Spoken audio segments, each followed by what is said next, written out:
오늘 예배 가운데 오신 여러분들 사랑하고 축복합니다. 한 주 동안 평안하셨습니까? 아멘. 오늘 말씀이 성공을 추구하는 두 가지 길입니다. 성경은 우리들에게 성공의 법칙에 대해서 많은 부분에서 말씀하고 있습니다. 눈물을 흘리며 씨를 뿌리는 자는 기쁨으로 거두리로다. 눈물을 흘리면서 노력의 씨를 뿌리면, 열심히 그렇게 성실하게 살면 그 사람 성공합니다. 잠언서 6장 10절에서 11절 말씀입니다. 좀 더 자자, 좀 더 졸자, 손을 모으고 좀 더 누워있자 하면 내 빈궁이 강도같이 오며 내 곰핍이 군사같이 이르리라. 다시 말해서 게으르면 가난하게 산다는 것입니다. 성경은 일하지 않는 자는 먹지도 말라고 했습니다. 부지런히 일하면, 부지런히 살면 다 웬만한 부는 누릴 수 있습니다. 여러분, 우리가 웬만한 그 열심으로 살면요, 어느 정도는 다 잘 살 수 있어요. 다시 말하면 게으르면 가난한 삶을 산다는 것입니다. 또한 성경은 교만은 패망의 선봉이요 거만한 마음은 넘어짐의 앞잡이다, 그렇게 말했습니다. 왜 실패할까? 교만하기 때문입니다. 다른 사람을 무시하고 함부로 대하고 자기를 이렇게 막 높이면서 다른 사람을 종처럼 하대하면 그 인생은 어느 순간도 모르게 무너집니다. 망합니다. 제가 우리 그 상무직업훈련학교에 그 회장님이라 일컬었던 그분이, 제가 동관교 부교육자로 있으면서 쭉 그 과정을 봤거든요. 그 노조 위원들한테 미안하다 한 말 하면 되는데 끝까지 그 회장이라는 그 이름 때문에 그냥 미안하단 말 하지 않고 지금 그 기업이 거의 다 무너지고 있거든요. 참 마음 아파요. 성경은 우리에게 성공의 방식을 가르쳐 줍니다. 그래서 하나님을 믿지 않는 자들도 이 성공의 원리에 따라서 열심히 눈물로 씨를 뿌리고 개미처럼 부지런히 노력하고 겸손하게 자기를 낮추고 존대하면서 살면 그 사람 성공합니다. 하나님 믿지 않아도 성공하는 인생 살 수 있습니다. 그러나 하나님을 믿어도, 기도 열심히 해도, 예배 잘 드리고 그렇게 성실하게 신앙생활해도 하나님이 주시는 일반 은총 속에 나타나는 이런 성공의 원리들을 버리고 게으르고 교만하고 정말 대충 살면 빈궁이 찾아오고 실패하지요. 그건 기도로도 못 막습니다. 믿음으로도 못 막습니다. 제가 눈여겨보는 것 중에 하나가 한국 10대 기업 중에 기독교적인 가치관을 가지고 믿음의 사람으로 일군 기업이 거의 없는 것 같아요. 또 제가 수능 시험 발표하면서 전국 탑하는 친구들 보니까 기도 열심히 해가지고 수능 1등한 사람 거의 없는 것 같아요. 누가 1등합니까? 엉덩이를 의자에 딱 붙이고 열심히 공부하면 예수님 안 믿어도 수능 수석할 수 있습니다. 있습니다. 안 믿으세요? 하나님이 우리에게 주시는 일반 법칙입니다. 일반 은총 속에 나타나는 성공의 법칙입니다. 아무리 믿음의 사람도 게으르고 교만하고 불성실하게 살면 그 인생 성공 못합니다. 그러나 아무리 열심히 노력하고 겸손하게 충실하게 살면서 성공을 해도 성공을 추구하는 목적이 하나님을 몰아내고 자기 영광을 위해서, 자기 이름을 위해서, 자기 왕국을 건설하는 성공의 열매는 때가 되면 하나님께서 한순간에 흩어버리시겠다고 오늘 본문은 말하고 있습니다. 반대로 하나님이 주시는 축복 속에서, 기도 속에서 믿음을 가지고 성실하게 열심히 일해서 하나님의 축복으로 거둔 그 성공의 열매는 영원하다고 오늘 본문은 말씀하고 있습니다. 저는 오늘 이 말씀을 통하여서 성공하는 것 불신자도 할 수 있습니다. 우리 그리스도인들도 할 수 있어요. 확률은 더 우리가 더 높습니다. 더 중요한 것은 하나님의 축복 속에서 하나님의 이름과 그 영광을 추구하면서 이루는 성공의 열매입니다. 그 열매만이 남기 때문입니다. 우리 1절에서 4절을 같이 한번 보겠습니다. 1절에서 4절 말씀입니다. 시작. 온 땅의 언어가 하나요 말이 하나였더라. 이에 그들이 동방으로 옮기다가 신할 평지를 만나 거기 고류하며 서로 말하되 자 벽돌을 만들어 견고히 굽자 하고 이에 벽돌로 돌을 대신하며 역청으로 진흙을 대신하고 또 말하되 자 성읍과 탑을 건설하여 그 탑 꼭대기를 하늘에 닿게 하여 우리 이름을 내고 온 지면에서 흩어짐을 면하자 하였더니. 아멘. 노아의 대홍수 심판으로 인류는 새롭게 시작했습니다. 그러나 아담의 타락한 죄의 본성을 가진 인류의 모습입니다. 얼마 지나지 않아서 예전의 상태로 돌아갔다는 것입니다. 여러분, 우리가 예수님을 믿어도요, 은혜가 떨어지면 예전의 모습으로 돌아갑니다. 우리는 너무나 깊이 있게 아담의 타락한 본성을 가지고 있습니다. 우리는 하나님의 은혜 없이는 승리할 수 없습니다. 사람들은 하나님께서 명령하신 생육하고 번성하여 땅에 충만하라, 다시 말해서 온 땅이 흩어져서 자연을 잘 관리하고 다스리라는 이 하나님의 말씀을 정면으로 거절했습니다. 그들은 흩어지는 것을 거부하고 벽돌로 돌을 대신하고 역청으로 진흙을 대신하여 하늘에 닿을 만큼 높은 탑을 만들고 그 탑이 있는 거대한 성읍을 건설했습니다. 그들이 하나님의 말씀을 거절하고 왜 이런 놀라운 계획을 세웠을까요? 4절은 분명하게 그 이유를 설명하고 있습니다. 자, 성읍과 탑을 건설하여 그 탑 꼭대기를 하늘에 닿게 하여 우리 이름을 내고. 여러분, 이게 무슨 뜻이지요? 하나님을 몰아내고 하나님 없이도 잘 살 수 있고 성공할 수 있다는 것을 보여주자, 바로 그 말입니다. 인간을 가로막을 장애물은 없다.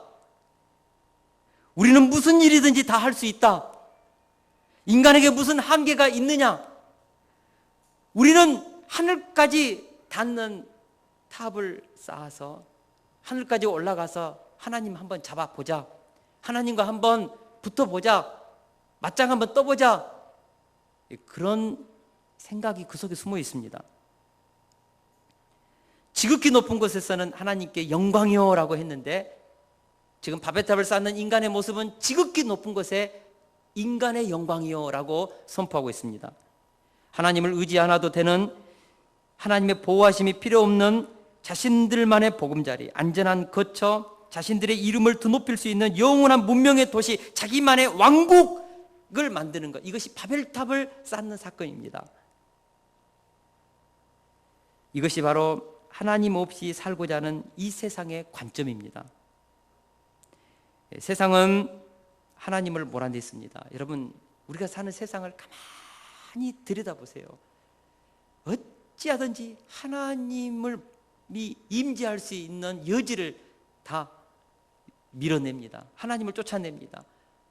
우리의 사전에는 하나님은 없다, 내가 하나님이다, 생각대로 된다, 열심히 일하고 노력하면 된다, 이것이 인간들이 가지고 있는 확신찬 신념 아닙니까? 인간은 하나님이 없이도 절대 무너지지 않고 흔들리지 않는 지상 낙원 세울 수 있다고 생각했습니다. 그래서 신할 평지에서 바벨탑이 있는 성읍을 건설한 것입니다. 여러분, 잘 생각해 보십시오. 창세기 11장의 바벨탑 이야기는 오늘 우리 시대의 이야기이자 우리 문명의 이야기이며 우리 자신의 이야기입니다. 우리가 살아가는 21세기 문명화된 세상을 묵상해 봅시다. 이 세상의 과학 문명의 본질이 무엇입니까? 하나님을 몰아내고 끝없이 우리의 노력으로, 우리의 힘으로 성공 신화를 쓸 수 있다는 것입니다. TV에서, 인터넷에서, 신문에서 자기 힘으로, 노력으로, 열심으로 성공 신화를 만들어낸 수많은 사람들의 성공 스토리, 성공 이야기, 바로 그 이야기가 얼마나 오늘날 많은 사람들의 마음을 흥분케 하고 수많은 사람들의 그 영웅과 같은 성공신화를 사모합니까? 화성에까지 탐사선을 쏘아 올려서 화성에다가 제2의 지구의 문명화된 도시를 건설해 보자. 우리는 지구 멸망해도 화성에다가도 우리는 우리 생존의 터를 만들 수 있다. 이것이 우리 인간들의 과학 문명에 대한 기대감, 자신감 아닙니까? 하나님 없이 생각대로 되는 세상을 우리는 추구하고 있습니다. 우리 모두는 인간의 지성과 이성의 힘과 과학의 힘과 그 발전이 가져올 장밋빛 미래의 열매를 기대하고 있습니다. 하나님을 믿는 기독교를 개독교로 멸시하고 이 땅에 기독교를 추방하고 하나님을 추방하고 성경을 불태우고 성경을 찢어버리고 하나님이 주시는 계시의 말씀을 길을 닫고 우리는 우리의 이성을 쫓아서 합리적인 과학적인 데이터를 붙잡고 나아가는 것, 이것이 바벨탑을 쌓고 있는 오늘 우리들의 모습이기도 한 것입니다. 찰스 다윈의 진화론을 신봉했던 정신분석학자였던 프로이드는 종교는 인류의 보편적인 강박 신경증에 의한 집단신경이다라고 했습니다. 다시 말하면 인간의 의식 속에 신을 추구하는 이 종교성을 정신분석학을 통해서 다 쫓아낸 것입니다. 하나님 없다는 것입니다. 그렇습니다. 인류는 처음 시작할 때부터 하나님의 명령을 거역했습니다. 그 후에 또 수없이 거역했고 지금도 힘껏 거역하고 있습니다. 여러분, 그래서 일어난 일이 무엇입니까? 우리 5절에서 8절 말씀을 같이 한번 읽어보겠습니다. 시작. 여호와께서 사람들이 건설하는 그 성읍과 탑을 보려고 내려오셨더라. 여호와께서 이르시되 이 무리가 한 족속이요 언어도 하나이므로 이같이 시작하였으니 이후로는 그 하고자 하는 일을 막을 수 없으리로다. 자, 우리가 내려가서 거기서 그들의 언어를 혼잡하게 하여 그들이 서로 알아듣지 못하게 하자 하시고 여호와께서 거기서 그들을 온 지면에 흩으셨으므로 그들이 그 도시를 건설하기를 그쳤더라. 여러분, 이 말씀의 본질이 무엇일까요? 여러분, 이것은 신화가 아닌 것입니다. 인류 역사 속에 실제로 일어났던 이라크 시날 평지에서 바벨탑을 쌓았던 인간의 그 탑 쌓는 것을 멈추게 하시고 흩으시고 했던 실제적인 하나님의 인간 역사의 개입의 사건인 것입니다.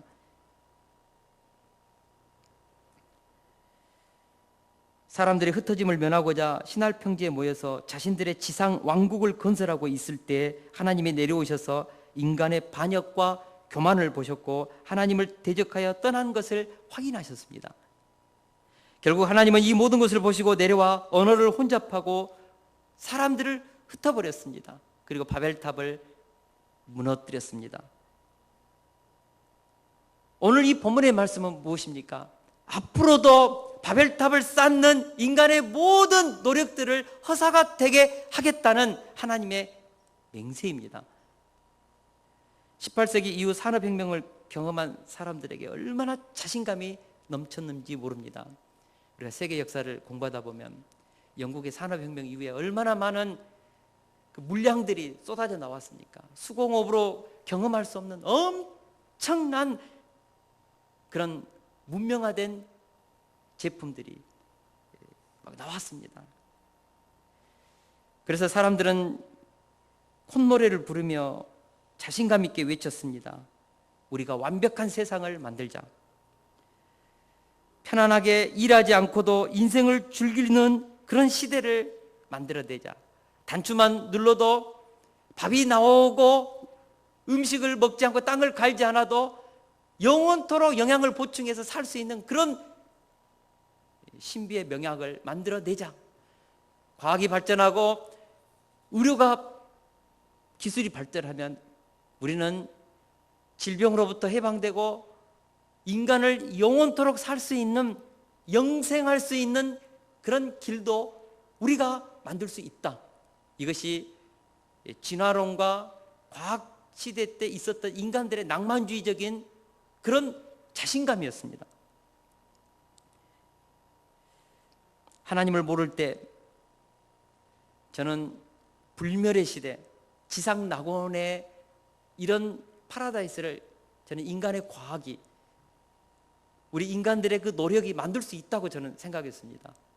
그래서 심지어 저는 어떤 생각까지 했는가, 야, 나는 과학의 시대에 태어났으니까 이런 어마어마한 문명의 혜택을 받고 있으니까 아마 내가 나이가 들고 2000년이 넘으면 분명히 죽지 않는 약이 만들어져서 나는 영생불사할 것이다. 제가 그런 생각을 했습니다.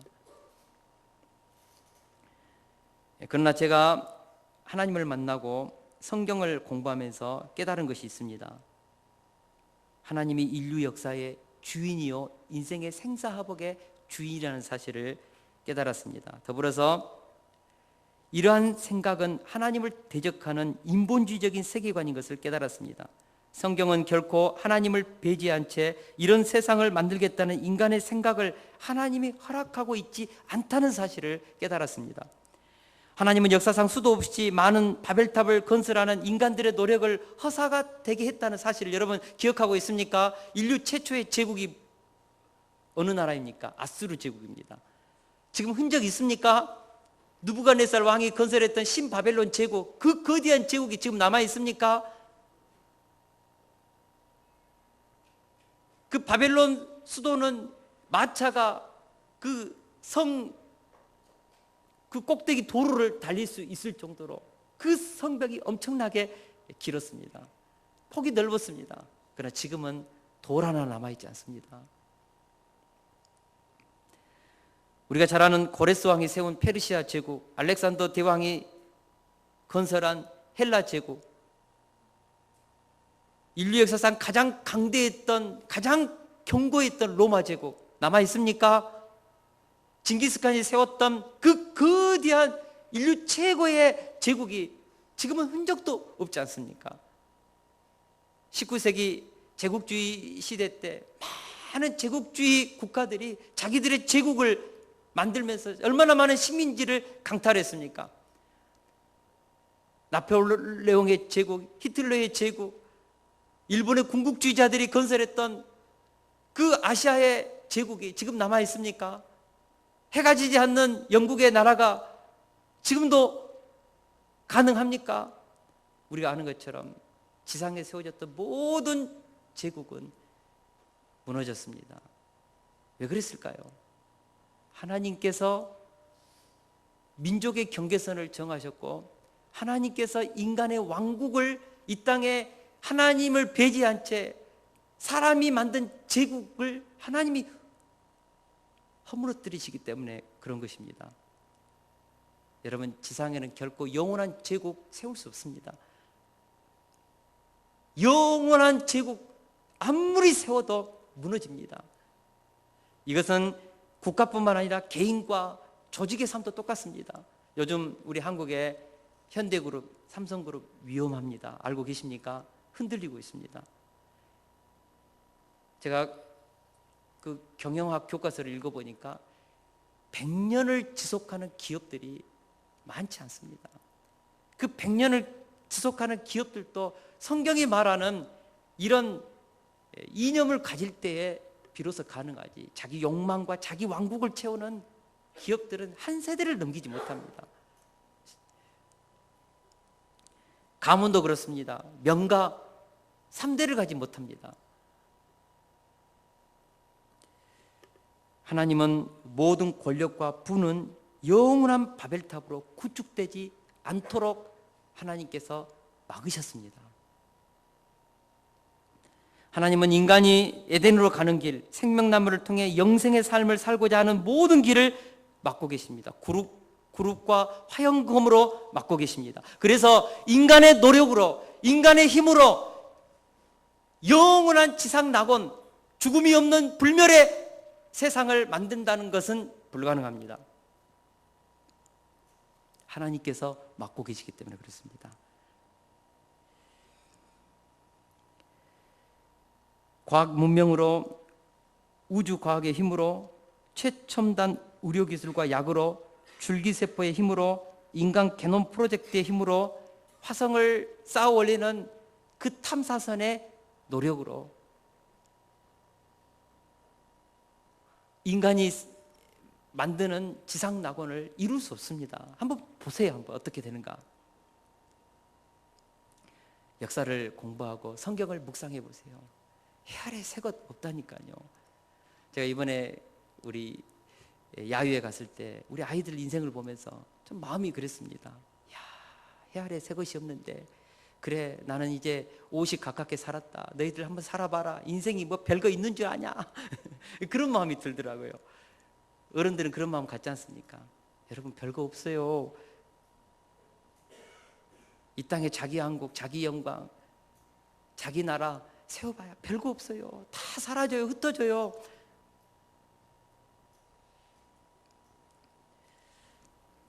왜 하나님께서 인간이 쌓고 있는 문명의 바벨탑을 지금도 허물어뜨리고 계십니까? 이것은 하나님을 떠난 인간의 죄를 벌하시고 심판하기 위해서입니다. 악인에게는 평강이 없음을 알리시기 위해서입니다. 아무리 큰 성을 세우고 견고한 성벽을 쌓아도 하나님의 다스림을 받지 않으면 안전하지 못하다는 이 사실을 알리시기 위해서인 것입니다. 그래서 성경은 종말이 때에 인간이 쌓은 그 큰 바벨론 성이 한순간에 무너졌다. 화로다. 무너진 것입니다. 이것은 제가 말하는 것이 아니라 성경이 그렇게 예언하고 있습니다. 우리가 창세기 1장부터 11장까지의 내용은 바로 그것입니다. 하나님을 떠나서 낙원을 잃어버린 인간이 하나님을 배제한 채 자신들의 지상 낙원을 건설하고자 하는 이 모든 노력은 헛된 것이다. 무의로 돌아간다. 내가 화영검으로 그룹으로 생명의 길을 막고 있고 에덴 동산으로 가는 동쪽 편을 하나님이 막고 계십니다. 그래서 인간은 지상 낙원 만들 수 없습니다. 만들 수 없습니다. 그러면 창세기 12장부터 하나님이 진정으로 말씀하고 싶은 것은 무엇입니까? 이제 새로운 가능성의 길이 있습니다. 다른 길이 있습니다. 하나님을 떠난 가인의 후예들이 만들어가는 이 세상과의 삶과는 전혀 다른 새로운 삶.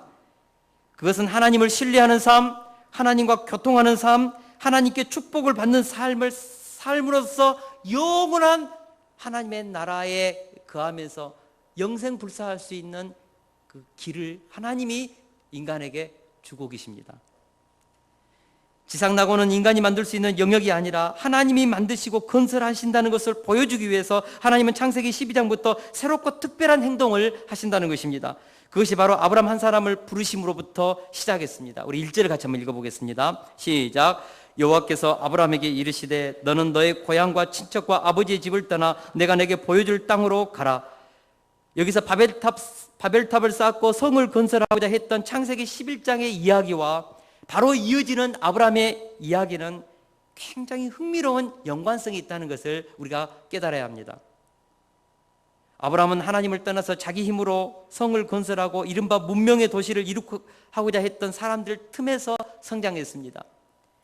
우리 이름을 내고라는 말이 강조되고 있던 시대 속에 살았던 사람입니다. 그들은 벽돌을 굽고 역청으로 이어붙여서 영구히 무너지지 않는 성을 세우고자 했습니다. 세상의 털을 잡고자 했습니다. 하나님은 고려의 대상이 아니었습니다. 하나님은 그들에게 불필요한 존재였습니다. 그들은 자족적인 도시의 삶을 살면서 자신들의 이름을 창대하게 할 계획을 세웠습니다. 이런 시대적인 분위기가 팽배했던 때 하나님은 아브라함을 부르시면서 한 가지 요구 조건을 걸었습니다. 여러분, 그게 무엇입니까? 너의 고향과 친척과 아버지의 집을 떠나 내가 내게 보여줄 땅으로 가라. 이것은 바벨탑을 쌓고 하나님이 없는 문명의 왕국을 건설하는 삶을 완전히 버리고 그 방식으로부터 떠나라는 의미인 것입니다. 믿음의 삶의 출발점은 무엇입니까? 가인의 후예들이 만들어가는 자기 중심성의 세상의 삶을 버리고 하나님이 만들어가는 새로운 세상으로 들어가는 것입니다. 우상이 가득한 옛 생활을 떠나서 하나님만을 경외하고 의지하는 삶으로 나아가는 것입니다. 눈에 보이는 인맥과 혈연과 지연으로 상징되는 인간 중심의 삶을 떠나서 눈에 보이지 않는 항상 계시는 하나님을 의지하고 하나님을 붙잡고 하나님과 교통하면서 하나님이 주시는 축복을 붙잡고 이 땅에 하나님의 나라를 세우는 인생, 이것이 아브라함을 통하여 하나님이 주시고자 하시는 새로운 인류의 그림인 것입니다. 여러분, 신앙생활은 무엇입니까? 우리가 의지하는 눈에 보이는 본토 친척 아비집을 떠나는 것입니다. 세상의 질서와 세상의 삶의 방식과 세상이 추구하는 가치 체계와 세상이 구하는 그 인간의 이름과 영광을 위하는 그 삶의 방식을 버리고 우리를 창조하시고 세상을 지으신 하나님의 이름과 그 영광을 위해서 살고자 인생의 방향을 턴하는 것입니다. 우리 스스로 지상 낙원을 만들 수 있다는 이 생각을 버리고 하나님이 만드신 지상 낙원을 붙드는 것입니다. 우리 2절에서 3절을 보겠습니다. 시작.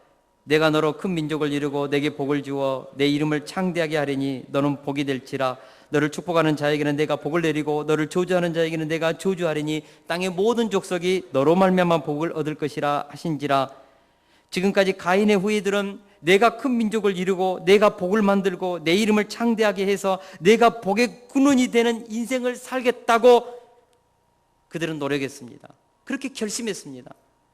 그러나 하나님은 아브라함에게 하나님이 너에게 큰 민족을 만들겠다. 내가 너로 큰 민족을 만들고 내가 너에게 복을 주어서 내가 너의 이름을 창대케 하고 내가 너로 복의 근원이 되게 하겠다. 하나님을 버린, 하나님을 배제하는 세상의 길, 인간 중심의 길과 하나님의 축복을 받아서 하나님의 만드신 영원한 나라로 들어가는 이 양길이 있습니다. 여러분, 이것이 창세기 1장부터 11장의 이야기이고 12장부터 하나님이 만들어가는 영원한 나라의 이야기입니다. 여러분, 이 차이를 아셔야 합니다. 우리의 인생의 행복은 내가 만드는 것이 아니라 하나님이 만들어 주시는 것을 붙잡는 것입니다. 우리가 성경을 읽어보면 인간이 눈을 떠보니까요, 하나님께서 만드신 지상 낙원에 있었습니다. 인간이 열심히 노력하고 가꾸어 가지고 에덴 동산 만들지 않았습니다. 눈 뜨니까 생명나무가 있었고 인류 역사상 맛볼 수 없는 그 황홀한 파라다이스가 존재했습니다. 인간은 누렸습니다. 영원하게 누릴 수 있는 복을 받았습니다.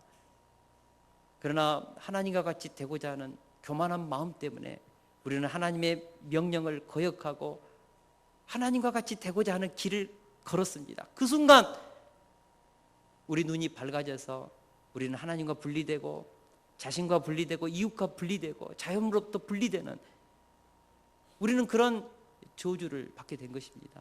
이제 우리는 낙원을 잃어버렸습니다. 하나님을 배제한 가인의 후예들은 하나님을 배제한 채 인간의 힘으로 지상 낙원, 잃어버린 상실된 그 낙원을 만들기 위해서 얼마나 많은 노력을 합니까? 얼마나 많이 땀 흘립니까? 그러나 안 돼요. 이 지상 낙원은 하나님이 다시 우리에게 만들어 주는 선물이었습니다. 아브라함을 통하여서 하나님은 이 지상의 영원한 낙원, 새하늘 새 땅이 있는 이 불멸의 영생의 완전한 나라, 왕국, 그것을 하나님이 만드시고 예수 그리스도를 통하여서 우리에게 그 나라로 초대하시는 것입니다. 할렐루야.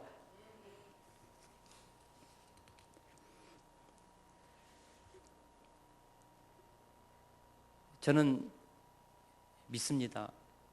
우리가 하나님을 떠나는 순간부터 우리의 모든 노력은 수포로 돌아갑니다. 제가 첫 서론에서 말했던 것처럼 이 땅에서 작은 성공은 거둘 수 있습니다. 여러분, 하나님의 법칙을 따라 열심히 노력하고 부지런히 일하고 지혜를 가지고 겸손하게 살면요, 누구든지 이 땅에서 성공할 수 있습니다. 우리 믿음의 사람들은 이런 부분에서 성공할 수 있는 여지가 너무나 많습니다. 그러나 믿음의 사람 중에서도요, 이런 성공을 못 꾸는 사람도 있지요. 중요한 것은 이 땅에서의 성공이 아닌 것입니다. 이 땅에서의 형통이 아닌 것입니다. 하나님 없이 쌓아올린 왕국은 무너진다니까요. 그러나 하나님을 붙잡고 하나님이 주시는 열매를 받은 사람은 영원한 하나님의 나라에서 우리는 하나님이 주시는 그 축복을 받아 누리는 것입니다. 할렐루야. 에레미야에서 보니까요, 하나님께서 하나님을 떠난 인간들의 이름을 흙에다가 쓴다고 했지 않습니까? 여러분, 흙에 쓴 이름은 바람만 불면은 다 지워집니다. 하나님의 택한 자녀들의 이름을 어디에다 쓴다고 했습니까? 하나님께서 철판에 철필로 우리의 이름을 쓰겠다고 했지 않습니까? 생명의 이름, 택함 받는 자들의 영원한 이름을 하나님은 철필로 우리의 이름을 쓰겠다고 했습니다. 우리가 아브라함처럼 이 약속을 믿고 하나님을 의지하고 하나님을 삶의 중심에 두고 살면 우리도 아브라함의 복을 받습니다. 할렐루야. 아브라함이 받은 복은 오늘 본문에 보니까 세 가지로 나타납니다. 먼저는 큰 민족을 이루는 인생을 살게 해주겠다. 요즘에도요, 한번 사고 일어나면요, 한 가족이 멸절되는 것을 보게 됩니다. 여러분 보지 않습니까? 우리의 자녀들의 인생, 우리 가문이 일어나고자 할 때 하나님의 지키심과 보호하심이 없으면 한 가문이 크게 창대해지는 일은 극히 드뭅니다. 저는 믿습니다. 우리 바울이와 다니엘의 인생을 지켜보면서 저는 그들 안에 있는 우리 손자, 손녀들, 증손녀까지 생각하고 있거든요. 나를 통하여서 축복의 물줄기가 흘러갈 것이다. 그런 자신감이 있습니다. 왜요? 내가 하나님의 은혜를 받았고 아브라함의 복으로 우리 가문이 제가 최초의 믿음의 조상이거든요. 이것을 하나님 앞에서 기도하면서 뿌리고 있지 않습니까? 우리 자녀들의 인생을 살리고 우리 가문을 세울 수 있는 길이 무엇입니까? 한 가지입니다. 하나님께 여러분 기도하시고 하나님을 믿고 하나님을 의지하고 하나님께 우리 인생의 뜻을 두고 헌신하십시오. 하나님의 영광을 위해서 사십시오. 하나님이 반드시 우리의 가문을, 우리의 자녀들의 인생을 저는 축복할 줄로 믿습니다. 둘째로 보니까 내 이름을 창대케 해주겠다고 했습니다. 하나님은 우리의 이름을 창대케 해주십니다. 저는 히브리서 11장 16절 말씀을 묵상할 때마다 얼마나 큰 위로가 되는지 모릅니다. 이러므로 하나님이 그들의 하나님이라 일컬음 받으심을 부끄러워하지 아니하시고 하나님을 믿고 의지하는 자들의 인생을 하나님께서 책임지시겠다. 하나님께서 택한 자들의 인생 가운데 뭐가 걸려 있습니까? 하나님의 명예가 걸려 있습니다. 그래서 하나님은 하나님을 믿고 하나님을 신뢰하고 하나님께 무릎을 꿇고 하나님의 영광을 위해서 사는 자들의 그 이름을 부끄럽게 하지 않겠다. 내 명예를 걸고 너희들의 이름을 내가 부끄러운 이름이 되지 않도록 너희들의 이름을 내가 창대케 하겠다. 그런 말씀 아닙니까?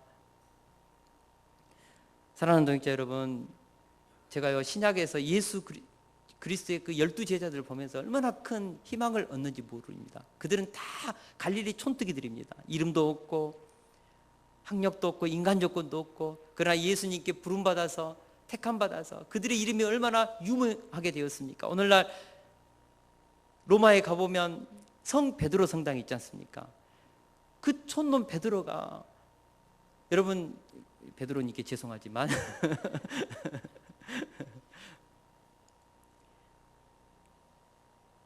2000년이 지난 지금도 세계 역사상 가장 위대한, 가장 많은 돈을 투자한 화려한 건축물이 되었지 않습니까? 베드로 성당. 하나님이 우리 인생을 붙들면요, 우리 이름 창대케 됩니다. 저는 그것을 믿습니다. 제 인생을 하나님께 드리면서 하나님께서 내 이름을 흙에다가 쓰지 않고 철필로 내 이름을 생명책에 기록했다는 것을 믿습니다. 이 확신을 가질 때 우리의 이름은 영원히 지워지지 않는 그런 이름이 될 것입니다. 그리고 우리는 천국에서 우리 자녀들과 한 가문을 이루는 그런 만남을 갖게 될 것입니다. 할렐루야. 마지막으로 복의 근원이 되어 천하 만민에게 복을 나누어주는 인생이 되게 하겠다고 약속하셨습니다. 하나님은 예나 지금이나 부르시는 자들의 인생을 복의 통로로 사용하십니다. 우리를 통해서 하나님의 영광이 전달됩니다. 하나님은 우리를 복의 통로로 세웠습니다. 아브라함을 복의 통로로 세웠습니다. 하나님의 복을 전달하는 자, 하나님의 십자가의 복음을 전달하는 자가 아브라함의 인생이고 우리의 인생 아닙니까? 하나님께서 복을 흘려보내야 될 복의 통로를 하나님이 부르셨는데 그 인생이 어떻게 저주받고 그 인생이 어떻게 무너지냐고요. 그럴 수 없는 것입니다. 저는 믿습니다. 우리는 하나님의 구속사의 복의 통로, 생명의 통로, 하나님의 영광의 통로, 기적의 통로로 하나님께 부름받았습니다. 누가 우리 인생을 무너뜨립니까? 질병이, 원수의 그 증오심이, 사건, 사고가 무너뜨릴 수 없습니다. 우리는 복의 통로입니다. 하나님의 부르심의 뜻을 이룰 때까지 하나님은 우리를 쓰실 것입니다. 아브라함의 인생을 한번 창세기 12장부터 읽어보십시오. 애굽의 바로가 기근이, 핍박이, 그 어떤 원수의 공격이, 육신의 한계가 아브라함의 인생을 꺾을 수 없었습니다. 100세 때 아들을 낳았고 그는 하나님이 부르시는 축복의 통로, 복의 근원의 인생을 살아냈던 것입니다. 이 축복을 주시는 이유는 오로지 하나님의 은혜요 선택입니다. 본해퍼는 하나님의 부르심 그 자체가 은총이라고 했습니다. 그러니까 부르심을 받은 것 그 자체가 은혜입니다. 저도 은혜 받았고 여러분들도 은혜 받았습니다. 할렐루야. 우리는 이 은혜를 받아서 살고 있는 것입니다. 그리스도인과 불신자의 차이점이 무엇입니까? 내가 스스로 복을 만들어 내 왕국을 세우고 내 이름을 낼 것인가? 아니면 하나님의 말씀을 믿고 순종함으로써 하나님의 축복을 받아 내 이름이 창대해지고 하나님의 복의 전달자로 살 것인가? 이 문제인 것입니다. 믿음은 무엇입니까? 하나님이 나를 부르셨고 나를 복의 전달자로 세웠다는 것을 믿는 것입니다. 그리고 이 세상의 방식으로부터 떠나서 하나님이 우리에게 주시는 말씀에 순종하여 하나님이 원하시고 기뻐하시는 삶의 방식으로, 믿음의 질서로, 하나님이 그 원하시는 그 방법으로 우리가 가는 것입니다. 여러분, 두 가지 길입니다. 우리 12장 4절을 읽겠습니다. 시작. 이에 아브라함이 여호와의 말씀을 따라갔고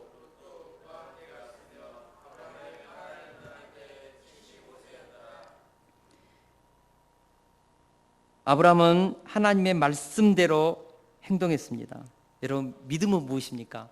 하나님이 말씀하니까 그 말씀대로 따라가는 것입니다.